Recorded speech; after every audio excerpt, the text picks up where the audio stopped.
René Guénon, symbole de la science sacrée. 6e partie, symbolisme constructif. Chapitre 43, la pierre angulaire. Le symbolisme de la pierre angulaire dans la tradition chrétienne se base sur ce texte. Ouvrez les guillemets. La pierre que ceux qui bâtissent avaient rejetée est devenue la principale pierre de l'angle. Fermez les guillemets. Ou plus exactement, la tête de l'angle, caput anguli. Ce qui est étrange, c'est que ce symbolisme est le plus souvent mal compris, par suite d'une confusion qui est faite communément entre cette pierre angulaire et la pierre fondamentale, à laquelle se rapporte cet autre texte encore plus connu. Ouvrez les guillemets. Tu es pierre, et sur cette pierre je bâtirai mon église, et les portes de l'enfer ne prévaudront point contre elle. Fermez les guillemets. Cette confusion est étrange, disons-nous, car au point de vue spécifiquement chrétien, elle revient en fait à confondre Saint Pierre avec le Christ lui-même, puisque c'est celui-ci qui est expressément désigné comme la pierre angulaire, comme le montre ce passage de Saint Paul qui, en outre, la distingue nettement des fondations de l'édifice. Ouvrez les guillemets. Vous êtes un édifice bâti sur le fondement des apôtres et des prophètes, Jésus-Christ lui-même étant la principale pierre de l'angle, en qui tout édifice, construit et lié dans toutes ses parties, s'élève en un temple consacré au Seigneur. Par lui vous êtes entrés dans sa structure, plus littéralement bâtis ensemble, pour être l'habitation de Dieu dans l'esprit. Fermez les guillemets. Si la méprise dont il s'agit était uniquement moderne, il n'y aurait sans doute pas lieu de s'en étonner outre mesure, mais il semble bien qu'elle se rencontre déjà en des temps où il n'est guère possible de l'attribuer purement et simplement à l'ignorance du symbolisme. On est donc amené à se demander si, en réalité, il ne serait pas agi là plutôt à l'origine d'une substitution intentionnelle, s'expliquant par le rôle de Saint Pierre comme substitut du Christ. En latin, vicarius, correspondant en ce sens à l'arabe khalifa.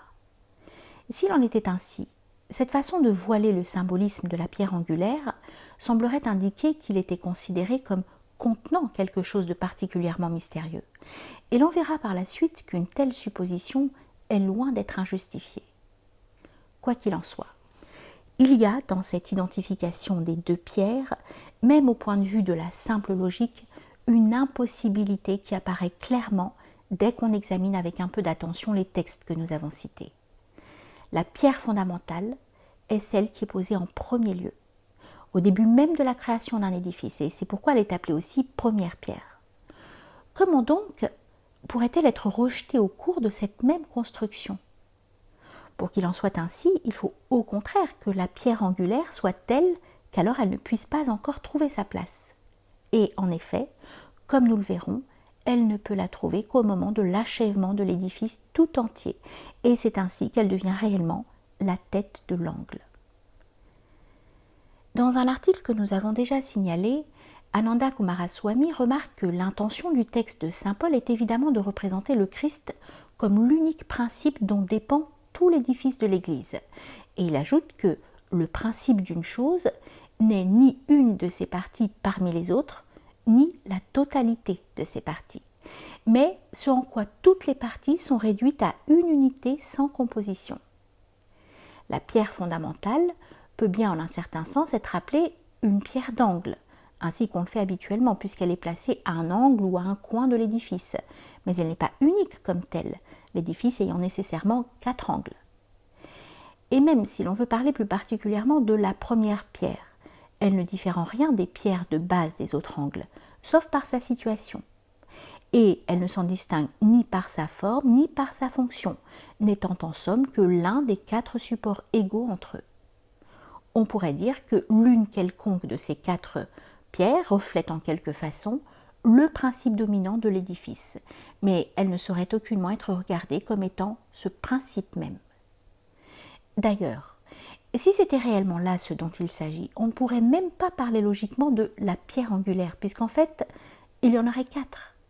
Celle-ci doit donc être quelque chose d'essentiellement différent de la cornerstone, entendue au sens courant de pierre fondamentale. et elles ont seulement en commun le caractère d'appartenir l'une et l'autre à un même symbolisme constructif. Nous venons de faire allusion à la forme de la pierre angulaire, et c'est là en effet un point particulièrement important.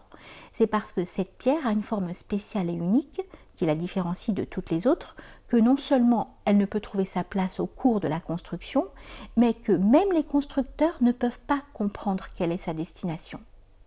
S'ils le comprenaient, il est évident qu'ils ne la rejetteraient pas, et qu'ils se contenteraient de la réserver jusqu'à la fin. Mais ils se demandent ce qu'ils feront de la pierre.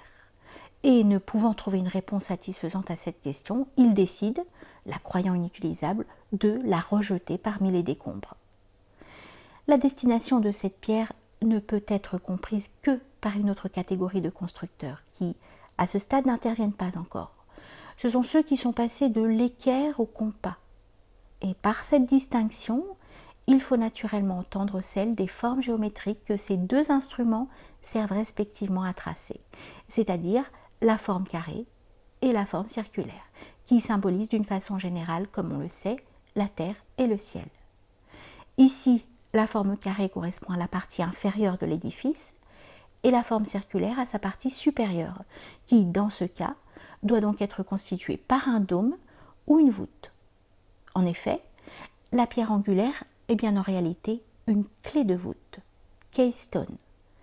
Ananda Coomaraswamy dit que pour rendre la véritable signification de l'expression est devenue la tête de l'angle, on pourrait la traduire par become the keystone of the arch, ce qui est parfaitement exact. Et ainsi, cette pierre, par sa forme aussi bien que par sa position, est effectivement unique dans l'édifice tout entier, comme elle doit l'être pour pouvoir symboliser le principe dont tout dépend. On s'étonnera peut-être que cette représentation du principe ne se place ainsi qu'en dernier lieu dans la construction. Mais on peut dire que celle-ci, dans tout son ensemble, est ordonnée par rapport à elle, ce que saint Paul exprime en disant « qu'en elle tout l'édifice s'élève en un temple consacré au Seigneur » et que c'est en elle qu'elle trouve finalement son unité. Il y a là encore une application de l'analogie que nous avons déjà expliquée en d'autres occasions entre le premier et le dernier, ou le principe et la fin. La construction représente la manifestation dans laquelle le principe n'apparaît que comme l'achèvement ultime. Et c'est précisément en vertu de cette même analogie que la première pierre, ou la pierre fondamentale, peut être regardée comme un reflet de la dernière pierre, qui est la véritable pierre angulaire. L'équivoque impliqué dans une expression telle que cornerstone repose en définitive sur les différents sens possibles du mot angle. Coomaraswamy remarque que dans diverses langues, les mots qui signifient angle sont souvent en rapport avec d'autres qui signifient tête et extrémité. En grec, képhalé, tête, et en architecture, chapiteau, ne peut s'appliquer qu'à un sommet. Mais akros, sanskrit agra, peut indiquer une extrémité dans n'importe quelle direction, c'est-à-dire, dans le cas d'un édifice, le sommet ou l'un des quatre coins. Ce dernier mot est étymologiquement apparenté au grec gonia, angle, bien que souvent il s'applique aussi de préférence au sommet. Mais ce qui est encore plus important au point de vue spécial des textes concernant la pierre angulaire dans la tradition judéo-chrétienne, c'est la considération du mot hébreu signifiant angle. Ce mot est pina, et l'on trouve les expressions ébène pina, pierre d'angle, et roche pina, tête d'angle. Mais ce qui est particulièrement remarquable, c'est que, au sens figuré, ce même mot pina est employé pour signifier chef, une expression désignant les chefs du peuple, pinot ha'am, est traduite littéralement dans la Vulgate par angulos popularum. Un chef est étymologiquement une tête, et pina se rattache par sa racine à pné, qui signifie face. Le rapport étroit de ces idées de tête et de face est évident, et en outre, le terme de face appartient à un symbolisme très généralement répandu et qui mériterait d'être examiné à part. Une autre idée connexe encore est celle de pointe, qui se trouve dans le sanskrit agra, le grec akros, le latin acer et acies. Nous avons déjà parlé du symbolisme des pointes à propos de celui des armes et des cornes, et nous avons vu qu'il se rapporte à l'idée d'extrémité, mais plus particulièrement en ce qui concerne l'extrémité supérieure, c'est-à-dire le point le plus élevé ou le sommet. Tous ces rapprochements ne font donc que confirmer ce que nous avons dit de la situation de la pierre angulaire au sommet de l'édifice. Mais même s'il y a d'autres pierres angulaires, au sens le plus général de cette expression, c'est bien celle-là seule qui est réellement la pierre angulaire par excellence. Nous trouvons d'autres indications intéressantes dans les significations du mot arabe rukn, angle ou coin. Ce mot, parce qu'il désigne les extrémités d'une chose, c'est-à-dire ses parties les plus reculées et par suite les plus cachées, prend parfois un sens de secret ou de mystère. Et c'est sous ce rapport, son pluriel arcan est à rapprocher du latin arcanum, qui a également ce même sens et avec lequel il présente une ressemblance frappante. Du reste, dans le langage des hermétistes tout au moins, l'emploi du terme arcane a été certainement influencé d'une façon directe par le mot arabe dont il s'agit. En outre, rukn a aussi le sens de base ou de fondation, ce qui nous ramène à la cornerstone, entendue comme la pierre fondamentale. Dans la terminologie alchimique, el arcan, quand cette désignation est employée sans autre précision, sont les 4 éléments, c'est-à-dire les bases substantielles de notre monde, qui sont assimilées ainsi aux pierres de base des 4 angles d'un édifice, puisque c'est sur eux qu'est en quelque sorte construit tout le monde corporel, représenté aussi par la forme carrée. Et par là, nous arrivons encore directement au symbolisme même qui nous occupe présentement. En effet, il n'y a pas seulement ces 4 arcanes ou éléments basiques, mais il y a aussi un 5e rukn, le 5e élément ou la quintessence, c'est-à-dire l'éther, el-athir. Celui-ci n'est pas sur le même plan que les autres, car il n'est pas simplement une base comme eux, mais bien le principe même de ce monde. Il sera donc représenté par le 5e angle de l'édifice, qui est son sommet. Et à ce 5e, qui est en réalité le premier, convient proprement la désignation d'angle suprême, d'angle par excellence ou angle des angles, rukn el-arkan, puisque c'est en lui que la multiplicité des autres angles est réduite à l'unité. On peut encore remarquer que la figure géométrique obtenue en joignant ces 5 angles est celle d'une pyramide à base quadrangulaire. Les arêtes latérales de la pyramide émanant de son sommet comme autant de rayons, de même que les 4 éléments ordinaires qui sont représentés par les extrémités inférieures de ces arêtes procèdent du 5e et sont produits par lui.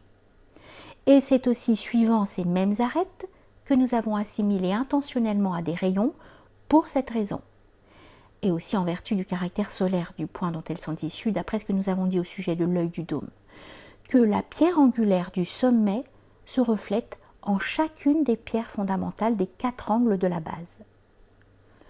Enfin, il y a dans ce qui vient d'être dit l'indication très nette d'une corrélation existant entre le symbolisme alchimique et le symbolisme architectural, et qui s'explique d'ailleurs par leur caractère cosmologique commun. C'est là encore un point important sur lequel nous aurons à revenir à propos d'autres rapprochements du même ordre. La pierre angulaire, prise dans son véritable sens de pierre du sommet, est désignée à la fois en anglais comme keystone, comme capstone, qu'on trouve aussi écrit parfois capstone, et comme copstone ou coping stone.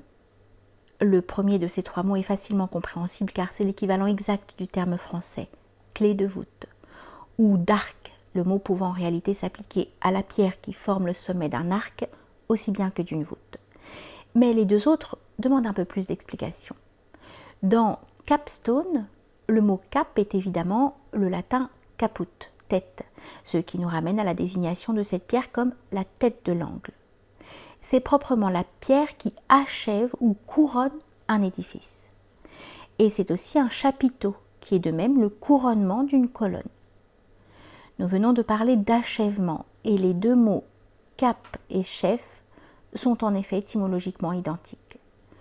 La capstone est donc le chef de l'édifice ou de l'œuvre, et en raison de sa forme spéciale qui requiert pour la tailler des connaissances ou des capacités particulières, elle est aussi en même temps un chef-d'œuvre au sens compagnonique de cette expression.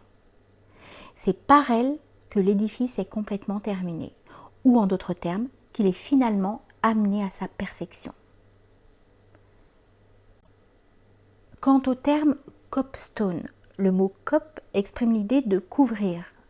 Ceci s'explique par le fait non seulement que la partie supérieure de l'édifice est proprement sa couverture, mais aussi, et nous dirions même surtout, que cette pierre se place de façon à couvrir l'ouverture du sommet, c'est-à-dire l'œil du dôme ou de la voûte, dont nous avons déjà parlé précédemment. C'est donc en somme, à cet égard, l'équivalent d'une roof plate, ainsi que le remarque M. Kumaraswamy, qui ajoute que cette pierre peut être regardée comme la terminaison supérieure ou le chapiteau du pilier axial, en sanskrit skamba, en grec storos. Ce pilier, comme nous l'avons déjà expliqué, peut n'être pas représenté matériellement dans la structure de l'édifice, mais il n'en est pas moins sa partie essentielle, celle autour de laquelle s'ordonne tout l'ensemble. Le caractère de sommet du pilier axial, présent d'une façon seulement idéale, est indiqué d'une façon particulièrement frappante dans les cas où la clé de voûte descend en forme de pendentif dépassant à l'intérieur de l'édifice, sans être visiblement supportée par rien à sa partie inférieure. Toute la construction a son principe dans ce pilier, et toutes ses parties diverses viennent finalement s'unifier dans son fait, qui est le sommet de ce même pilier, et qui est la clé de voûte ou la tête de l'angle. L'interprétation réelle de la pierre angulaire comme pierre du sommet paraît bien avoir été assez généralement connue au Moyen-Âge, ainsi que le montre notamment une illustration du Speculum Humanae Salvationis, que nous reproduisions ici, en figure 14. Cet ouvrage était fort répandu, car il en existe encore plusieurs centaines de manuscrits.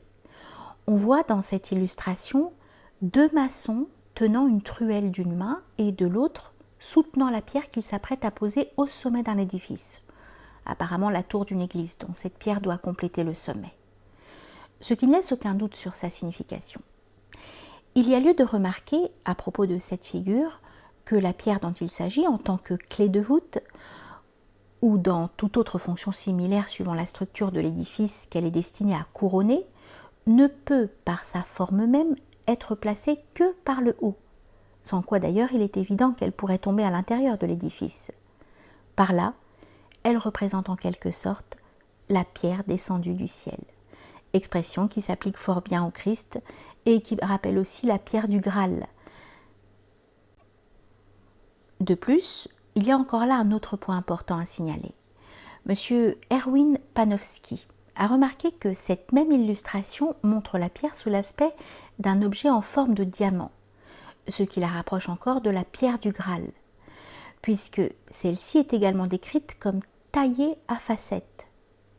Cette question mérite d'être examinée de plus près, car bien qu'une telle représentation soit loin d'être le cas le plus général, elle se rattache à des côtés du symbolisme complexe de la pierre angulaire, autres que ceux que nous avons étudiés jusqu'ici, et qui ne sont pas moins intéressants pour en faire ressortir les liens avec tout l'ensemble du symbolisme traditionnel. Cependant, avant d'en venir là, il nous reste une question accessoire à élucider. Nous venons de dire que la pierre du sommet peut n'être pas une clé de voûte, dans tous les cas. Et en effet, elle ne l'est que dans une construction dont la partie supérieure est en forme de dôme.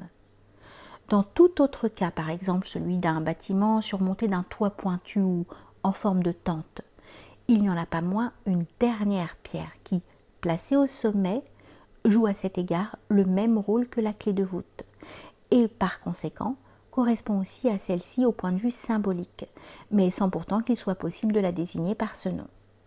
Et il faut en dire autant du cas spécial du pyramidion, auquel nous avons déjà fait allusion en une autre occasion. Il doit être bien entendu que dans le symbolisme des constructeurs du Moyen-Âge, qui s'appuie sur la tradition judéo-chrétienne et est spécialement rattaché comme à son prototype à la construction du temple de Salomon, il est constant en ce qui concerne la pierre angulaire que c'est proprement d'une clé de voûte qu'il s'agit. Et si la forme exacte du temple de Salomon a pu donner lieu à des discussions au point de vue historique, il est bien certain en tout cas que cette forme n'était pas celle d'une pyramide. Ce sont là des faits dont il faut nécessairement tenir compte dans l'interprétation des textes bibliques qui se rapportent à la pierre angulaire. Le pyramidion, c'est-à-dire la pierre qui forme la pointe supérieure de la pyramide, n'est en aucune façon une clé de voûte. Il n'en est pas moins le couronnement de l'édifice et l'on peut remarquer qu'il en reproduit en réduction la forme entière, comme si tout l'ensemble de la structure était ainsi synthétisé dans cette pierre unique. L'expression tête de l'angle, au sens littéral, lui convient bien, et aussi le sens figuré du nom hébreu de l'angle pour désigner le chef, d'autant plus que la pyramide, partant de la multiplicité de la base pour aboutir graduellement à l'unité du sommet, est souvent prise comme le symbole d'une hiérarchie. D'autre part, d'après ce que nous avons expliqué précédemment au sujet du sommet des 4 angles de la base, en connexion avec la signification du mot arabe rukn, on pourrait dire que la forme de la pyramide est en quelque sorte contenue implicitement dans toute structure architecturale. Le symbolisme solaire de cette forme que nous avons indiqué alors se trouve d'ailleurs plus particulièrement exprimé dans le pyramidion, comme le montrent nettement diverses descriptions archéologiques citées par M. Coomaraswamy. Le point central ou le sommet correspond au soleil lui-même, et les 4 faces, dont chacune est comprise entre 2 rayons extrêmes délimitant le domaine qu'elle représente, a autant d'aspects secondaires de ce même soleil en rapport avec les 4 points cardinaux vers lesquels ces faces sont tournées respectivement. Malgré tout cela, il n'en est pas moins vrai que le pyramidion n'est qu'un cas particulier de la pierre angulaire et ne la représente que dans une forme traditionnelle spéciale, celle des anciens Égyptiens. Pour répondre au symbolisme judéo-chrétien de cette même pierre qui appartient à une autre forme traditionnelle, assurément fort différente de celle-là, il lui manque un caractère essentiel qui est celui d'être une clé de voûte. Cela dit, nous pouvons revenir à la figuration de la pierre angulaire sous la forme d'un diamant. Ananda Coomaraswamy, dans l'article auquel nous nous sommes référés, part d'une remarque qui a été faite au sujet du mot allemand Eckstein, qui précisément a à la fois le sens de pierre angulaire et celui de diamant. Et il rappelle à ce propos les significations symboliques du Vajra, que nous avons déjà envisagé à diverses reprises. D'une façon générale, la pierre ou le métal, qui était considéré comme le plus dur et le plus brillant, a été pris dans des différentes traditions comme un symbole d'indestructibilité, d'invulnérabilité, de stabilité, de lumière et d'immortalité. Et en particulier, ces qualités sont très souvent attribuées au diamant. L'idée d'indestructibilité ou d'indivisibilité, l'une et l'autre sont étroitement liées et sont exprimées en sanskrit par le même mot akshara, convient évidemment à la pierre qui représente le principe unique de l'édifice, l'unité véritable étant essentiellement indivisible. Celle de stabilité, qui dans l'ordre architectural s'applique proprement à un pilier, convient également à cette même pierre considérée comme constituant le chapiteau du pilier axial, qui lui-même symbolise l'axe du monde. Et celui-ci, que Platon notamment décrit comme un axe de diamant, est aussi d'autre part un pilier de lumière, comme symbole d'Agni et comme rayon solaire. À plus forte raison, cette dernière qualité s'applique-t-elle éminemment, pourrait-on dire, à son couronnement, qui représente la source même dont il émane en tant que rayon lumineux. Dans le symbolisme hindou et bouddhique, tout ce qui a une signification centrale ou axiale est généralement assimilé au diamant. Par exemple, dans des expressions telles que Vajrasana, trône de diamant. Et il est facile de se rendre compte que toutes ces associations font partie d'une tradition qu'on peut dire vraiment universelle. Ce n'est pas tout encore. Le diamant est considéré comme la pierre précieuse par excellence. Or, cette pierre précieuse est aussi comme telle un symbole du Christ, qui se trouve ici identifié à son autre symbole, la pierre angulaire. Ou, si l'on préfère, ces deux symboles sont ainsi réunis en un seul. On pourrait dire alors que cette pierre, en tant qu'elle représente un achèvement ou un accomplissement, est, dans le langage de la tradition hindoue, un chintamani, ce qui équivaut à l'expression alchimique occidentale de pierre philosophale. Il est très significatif à cet égard que les hermétistes chrétiens parlent souvent du Christ comme étant la véritable pierre philosophale, non moins que comme étant la pierre angulaire. Nous sommes ramenés par là à ce que nous disions précédemment à propos des deux sens dans lesquels peut s'entendre l'expression arabe Rukn el-Arkan, de la correspondance qui existe entre les deux symbolismes architectural et alchimique.